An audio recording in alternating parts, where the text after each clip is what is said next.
Salut toi! Aujourd'hui, on va parler d'un truc que beaucoup de nanas vivent en silence. Tu sais, ces régimes, ces privations, ces efforts, et pourtant, le poids ne bouge pas. Ou pire, tu perds, puis tu repères, et tu reprends, et encore, tu vois, l'effet yo-yo. Et au bout du compte, tu as l'impression que c'est de ta faute, mais je peux te dire un truc, c'est que ce n'est pas toi. Ce n'est pas une question de volonté, mais une question d'hormones et de biochimie. Alors, reste bien jusqu'à la fin parce que j'ai une super astuce pour toi, checklist hormonale et biochimique pour t'aider à débloquer tout ça. Avant, petit jingle et présentation. Salut, moi c'est Marlène, je suis naturopathe fonctionnelle et j'aide les femmes épuisées par leurs hormones, leur fatigue, leur poids à reprendre le contrôle de leur corps naturellement. Parce que moi aussi j'ai vécu ça et je sais exactement ce que ça fait. N'hésite pas d'ailleurs à aller voir mon site vitalistasanté.fr, j'y ai de très nombreux articles qui pourraient t'intéresser et je te mets aussi donc le lien en description de la vidéo juste dessous. Tu trouveras également mes e-books gratuits que tu peux télécharger. Alors, pour commencer, pourquoi le manger moins plus, bouger plus ne suffit pas toujours? On nous vend le déficit calorique comme la solution magique, hein, tu sais, tu manges moins, tu dépenses plus, tu perds plus, c'est simple. Mais parfois, ça fonctionne pas vraiment ou très mal et ce n'est pas forcément de ta faute. Alors déjà, pour savoir pourquoi, il faut voir nos signaux internes, les hormones, le métabolisme, l'inflammation, qui peuvent vraiment saboter ce déficit. Pour exemple, l'hormone de la leptine, produite par le tissu adipeux, sert en théorie à dire au cerveau «Stop, je suis rassasié». J'ai d'ailleurs fait une vidéo sur ce sujet et je t'invite à la regarder si ce n'est pas déjà fait. Elle va s'afficher un petit peu là ou là, je ne sais plus, et je te mets le lien en description de la vidéo. Donc pour reprendre, c'est important de savoir que chez beaucoup de femmes en surpoids ou en stockage rebelle, il y a ce qu'on appelle une résistance à la leptine. Le cerveau ne reçoit plus le message. Résultat, tu as toujours faim, tu stockes, même si ton apport calorique n'est pas énorme. Bref, calories in, calories out, c'est un peu trop simpliste quand les signaux hormonaux sont à la dérive complète. On ne perd pas de poids contre nos hormones, mais avec elles, toujours. Pour parler des grosses hormones qui vont saboter ta perte de poids et ce qu'elles font vraiment, on va commencer par la résistance à l'insuline et le stockage. Chez certaines femmes, même à moins de 1500 calories par jour, l'insuline, si elle est mal régulée, peut favoriser le stockage plutôt que la dépense. S'il y a sensibilité à l'insuline, plus inflammation, plus stress, on va avoir une mauvaise utilisation du glucose et donc un stockage adipeux. Ensuite, la thyroïde silencieuse. Même avec une TSH normale, un métabolisme peut être ralenti. Beaucoup pensent qu'un bilan normal, c'est une TSH normale, une T4 normale, et ça suffit à dire que la thyroïde va bien. Mais c'est complètement faux. Ce qui compte vraiment, ce sont les T3 libres, l'hormone active. Si la conversion T4, T3 est perturbée, ton métabolisme peut être ralenti de -20, -30, voire plus. Donc, moins de calories dépensées, plus de stockage, -20, -30%. Beaucoup de femmes restent dans le flou parce qu'on ne regarde pas ce paramètre dans la plupart des cas. Et pour finir, le cortisol et le stress chronique, le grand saboteur. Le stress, le manque de sommeil, la vie moderne, tout ça peut dérégler le cortisol. Résultat, un stockage préférentiel des graisses abdominales, appétit du sucré ou de réconfort, envie de grignoter pour tenir, la leptine, l'insuline sont complètement chamboulés. Ce cercle, c'est stress, cortisol, leptine, insuline, stockage, frustration, stress. C'est un cercle vicieux, mais très réel. Donc, avant de brûler des calories, le corps cherche à survivre, rétablit d'abord les signaux hormonaux et ça ira mieux. Les blocages féminins ignorés ou mal expliqués par la plupart des régimeuses, on va parler de ce qu'on appelle la dominance œstrogénique fonctionnelle. C'est une situation où le corps fabrique ou recycle trop d'œstrogènes forts, même si vos bilans sanguins paraissent normaux, parce que les analyses classiques ne montrent pas les métabolites, c'est-à-dire la façon dont vos œstrogènes sont transformés. Résultat, inflammation, rétention d'eau, grosse faim en phase lutéale et stockage plus facile. Ensuite, l'inflammation de bas grade, souvent silencieuse mais chronique. micro-inflammation d'origine auto-immune, avec par exemple Hashimoto, même si elle est non officiellement diagnostiquée, intestin perméable, SOPK, troubles digestifs, microbiote déséquilibré, tout ça, ça altère la sensibilité hormonale, la conversion thyroïdienne, la gestion des oestrogènes et ça favorise le stockage. Et pour finir, la conversion T4-T3 qui est perturbée, c'est souvent le point aveugle. Tu peux avoir des marqueurs normaux, mais ton corps manque de T3 active dans ton métabolisme, donc il ralentit et ça favorise la prise de poids, la rétention, etc. Je le rappelle, une TSH normale ne garantit pas un métabolisme normal. Le microbiote et le foie, ce sont les piliers oubliés de la perte de poids hormonale. Le microbiote intestinal joue un rôle énorme dans nos hormones. Certaines bactéries, qu'on appelle l'estrobolome, gèrent la façon dont nos oestrogènes sont recyclés. Si cet équilibre est perturbé, les oestrogènes peuvent remonter dans le sang pour avoir une dominance oestrogénique, inflammation, stockage, perte de poids plus difficile. Quand le microbiote est déséquilibré, ce qu'on appelle une dysbiose, ou que l'intestin devient trop perméable, des toxines passent dans le sang et ces toxines, elles créent de l'inflammation, ce qui augmente l'insuline, favorise le stockage et ralentit le métabolisme. Et certaines bactéries influencent même directement les hormones thyroïdiennes, ce qui peut encore freiner la perte de poids. Le foie, qui est souvent oublié dans les régimes et pourtant central, il gère le métabolisme des hormones stéroïdiennes, des hormones thyroïdiennes, l'élimination des métabolites inflammatoires. Et si le foie est surchargé, alimentation au stress, toxique, etc., les hormones partent en vrille complet. Oestrogène en hausse, élévation du cortisol, baisse des T3 et donc stockage et prise de poids. Si le foie est saturé, les oestrogènes montent et le poids aussi. Le stress chronique, le sommeil, les micronutriments, ce sont les saboteurs silencieux. Le stress chronique de la vie moderne crée ce qu'on appelle une charge allostatique. C'est quand le corps reste en mode survie trop longtemps. Dans cet état, les hormones se dérèglent, le métabolisme ralentit, l'inflammation augmente et le corps stocke davantage. Avoir un sommeil perturbé par la qualité ou la profondeur du sommeil va chambouler la leptine et la gréline. Donc, plus de faim, plus de stockage, perturbation du cortisol, du métabolisme, des hormones. J'ai d'ailleurs fait une vidéo aussi sur la gréline et je t'invite à la regarder. Elle s'affiche quelque part par là et je te mettrai le lien en description.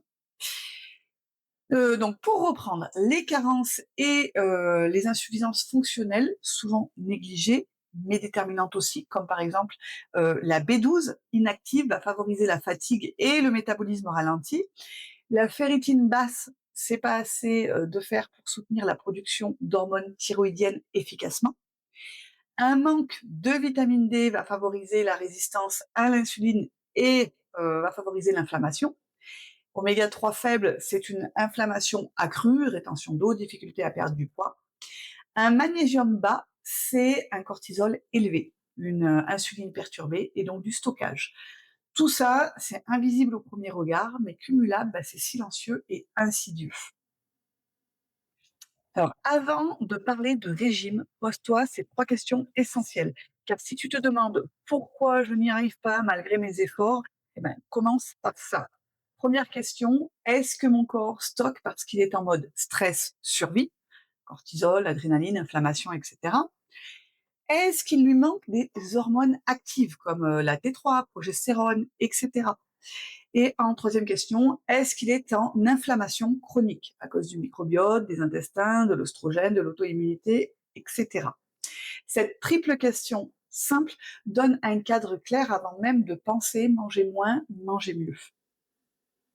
Avant de poursuivre, si tu apprécies cette vidéo, fais-le moi savoir, n'hésite pas à liker la vidéo et puis à t'abonner pour ne rien manquer. N'oublie pas d'activer la petite cloche et à me dire en commentaire quel point résonne le plus pour toi, le stress, la thyroïde, le microbiote, le sommeil. On crée une vraie communauté de femmes qui prennent soin de leur biochimie, pas forcément que de leur poids. Alors, ce qu'il faut faire concrètement, stratégie fonctionnelle et globale. Maintenant, si tu veux vraiment avancer, voilà les pistes d'action concrètes que je recommande toujours. Et en version fonctionnelle, c'est important, pas la version bilan standard inutile, mais la version qui va donner réellement des réponses. D'abord, un bilan sanguin et hormonal complet, orienté fonctionnel. L'objectif, ce n'est pas d'avoir des résultats dans la norme du laboratoire, mais dans la zone où ton corps fonctionne réellement bien. Donc, je vais te mettre ici tous la norme fonctionnelle que tu devrais viser dans l'idéal. Donc, tu dois faire vérifier ta ferritine, ta vitamine D, c'est hyper important, le magnésium RBC et pas le magnésium sérique qui n'indique rien. La B12 active, holotranscobalamine, elle est importante aussi. L'insuline à jeun, elle est à pas négliger non plus, surtout si tu as des difficultés à perdre de poids, et HbA1c. Et bien sûr, le profil thyroïdien complet, pas juste la TSH. La TSH, parce qu'elle sert de repère, mais elle n'est pas suffisante. La T3 libre, dans le haut de la norme. La T4 libre. La réverse T3, surtout si la fatigue est importante ou qu'il y a prise de poids. Les anti-TPO et anti-TG, même si la TH est normale. Attention à bien insister auprès du laboratoire pour faire la T4, T3, TPO, TG, même si la TSH est dans les normes du laboratoire. Car au moment où je tourne cette vidéo, les labos, ils ne le font plus, même si l'ordonnance l'indique, sauf si on insiste et qu'on paye le supplément. Ce n'est pas hors de prix, ça vaut vraiment le coup de le faire. Il faut savoir que la norme TSH des laboratoires français, c'est 4,30, alors qu'en fonctionnel, déjà à partir de 2, c'est pas bien. Donc, pour celles qui veulent aussi aller un petit peu plus loin, on peut explorer le cortisol salivaire en 4 mesures dans la journée, le profil des métabolites œstrogéniques, la CRP ultra sensible pour l'inflammation et l'index oméga 3. On peut aussi faire un profil du microbiote pour voir ce qui se passe côté inflammation digestive et estrobolone. Pour le stress et le sommeil, les deux moteurs du métabolisme féminin qui sont à pas négliger, tu peux avoir la meilleure alimentation du monde. Si ton système nerveux il est en surchauffe, ton corps il ne lâchera pas de poids. Donc, chaque jour, tu fais 10 minutes de cohérence cardiaque, de respiration lente ou de relaxation. Une coupure des écrans au moins 1 heure avant de se coucher, c'est hyper important. Une routine simple mais importante et efficace, une même heure de coucher chaque jour, dans une pièce fraîche et dans le noir complet. Et 2 vraies pauses dans la journée pour faire redescendre le cortisol. Ça paraît basique, mais c'est métabolique. Pour le microbiote et le foie, le tandem qui pilote 80% de ta perte de poids hormonal, c'est pas rien, car ton microbiote et ton foie vont déterminer ta capacité à perdre ou à stocker. Pour les soutenir, une assiette riche en fibres variées, donc légumes, légumineuses, pseudo-céréales, graines, etc. Tous les jours, des prébiotiques naturels, oignons, ail, poireaux, asperges, artichauts, il y en a plein. Limite l'alcool, les additifs, les huiles raffinées, les sucres rapides, ça allège ton foie. Bois minimum 1,5 litre à 2 litres d'eau par jour pour soutenir ta détoxification. Et une portion quotidienne d'aliments sulfurés, comme le brocoli, le chou, le radis, la roquette. Tu peux aussi prendre des compléments alimentaires qui vont dans ce sens. L'alimentation, alors pas une question de calories, une question d'hormones. L'approche fonctionnelle, c'est simple. Satiété hormonale avec suffisamment de protéines animales ou végétales. Et alors attention avec la viande, elles ne se valent pas toutes et elles peuvent poser aussi d'autres problèmes de santé. La stabilité glycémique, la diversité végétale pour nourrir le microbiote, la structure elle est simple, protéines, plus fibres, plus bons lipides à chaque fois. Le bon gras, il ne faut vraiment pas enlever le gras, c'est pas à faire. Et on adapte selon la phase du cycle. En phase folliculaire, ton métabolisme est plus haut, tu peux t'entraîner plus intensément. Et en phase lutéale, tu vas privilégier plutôt les anti-inflammatoires et une stabilité du sucre, anti-inflammatoire naturel, alimentation. Et évite les repas trop légers parce que ça va déclencher le cortisol et les fringales. Et pour finir, le mouvement. Pas pour brûler des calories, mais pour réguler tes hormones. 2 à 3 séances de renforcement musculaire par semaine, c'est ce qui va améliorer le plus ta sensibilité à l'insuline.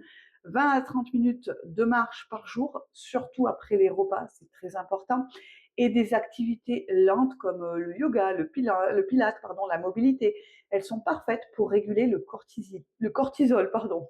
Ici, l'objectif n'est pas de la dépense calorique, hein, l'objectif c'est le métabolisme, les hormones et ton bien-être global.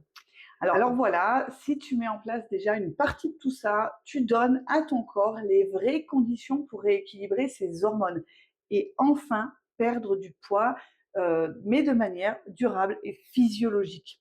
Si tu décides de te lancer dans cette approche, prends un carnet. Tu notes tes habitudes, ton sommeil, ton stress, ton alimentation, mais aussi tes ressentis, fatigue, digestion, humeur, retenue d'eau, sommeil, et après 4 à 6 semaines, tu verras les signaux invisibles que ton corps t'envoie.